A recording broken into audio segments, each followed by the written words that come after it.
Welcome everyone, and thanks for joining me. I'm Lorna Schumann with the Illinois State Museum, and we're at the Research and Collections Center today. And we're going to focus on one particular animal and kind of look at it, learn a little bit about it, learn about what kinds of things it eats, what kind of parts of its body it has, and really explore the one animal. Can you guess what that animal might be? Did you get turtle? That's right. We're going to talk about turtles. And Illinois actually has 17 different types of turtles. They come in all shapes and sizes, and you'll notice that we have a wide variety of what they might look like. But you know, they're a reptile. Some people don't always realize that they're reptiles, but they're a special type of reptile. One that has not only a shell like this, but also has no teeth and has what we refer to as a beak. In other words, they can tear off pieces and rip it. So that's how they really eat. But what's really cool is their shell. Now, when you look at a shell, you notice that it's really hard. And a part of that is because the main part of the shell is made out of bone. But the part we're seeing is made out of something different. And this part of the bone actually feeds into the backbone. It's really cool. If we were to look inside this shell, what we will find is the shell is growing out of the backbone. Let me show you. Now, of course, in real life, their shell can't come separate. And don't get fooled. Unlike the cartoons, turtles and tortoises cannot climb out of their shell. If they did, they wouldn't have any bones. They'd be a blob. So let's open up my shell here so we can see. You see that? Right here is the backbone. And the shell actually grows out of the backbone.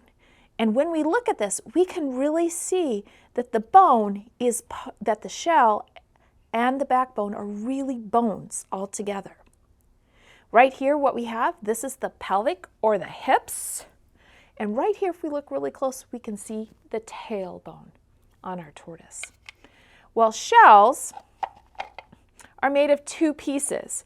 Just like this, where we have it split apart, we can't do this in the wild, but what you can see is the top part is called the carapace. Can you say that word?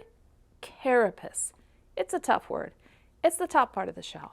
The bottom part of the shell is called the plastron. Can you say that? Plastron. So here, right, we see here, and this one's a good one to look at. You can kind of see this nice covering that's kind of shiny over the top of my shell here. On this one, you can see where that shiny part has worn off and you're getting to the bone. What covers over the top of that is really the same thing as your fingernail. It's made out of keratin. That's kind of cool, isn't it? That it has a covering over the top. These coverings right here are called scutes. And they're just like little fingernail coverings. So when a turtle shell grows, they actually grow right here where these lines are in between the individual scutes. Pretty cool, huh? Now, some turtles actually don't have scutes. They actually have more of a leathery coating over the top of them. And that's for our really soft shell turtles that live really in the water all the time. So when we think about this, is turtles, they have to live partially in the water and partially on the land. And depending on the type of turtle that we have, depends how much time they spend in the water and how much time they spend on the land. And each different type of turtle has a different amount that they do. Some are more what we call terrestrial. That means they're land-based. Others are more aquatic, which means they spend more time in water. Now here's something else you may not realize. all turtles lay their eggs that are kind of leathery. A few of them are hard-shelled, but they're kind of leathery in a way on the land. So what they do is they go in, they dig a nest, put their eggs on top of it, and cover it up, and then they leave. So that's kind of cool.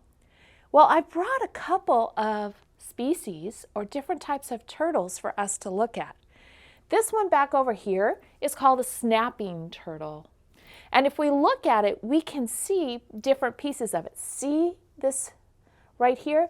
The head is really big, it's full, and if we look right over here, it has a really long tail. These guys also have some webbing in between their feet, right down in here, which is common for any type of turtle that lives in water and spends them out.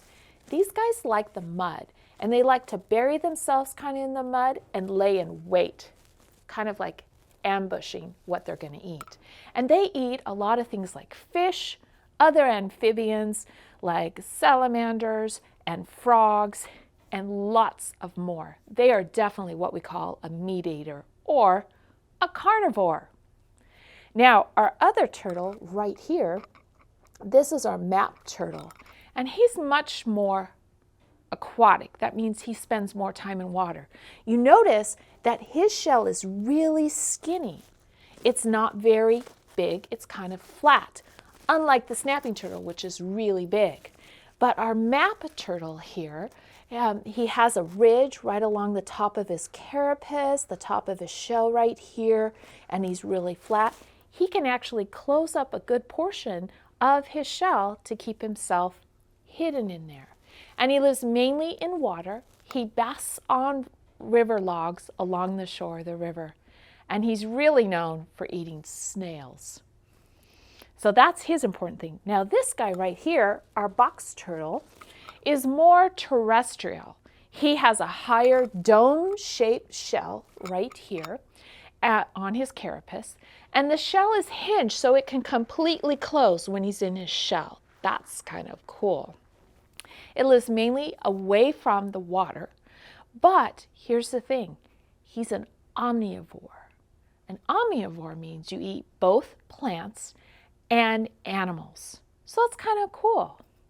Turtles are really fascinating animals, and it's something to kind of think about because we don't often really think about the different types of turtles that we have here. Well, I hope you learned a little bit more about turtles today. Thank you for joining me.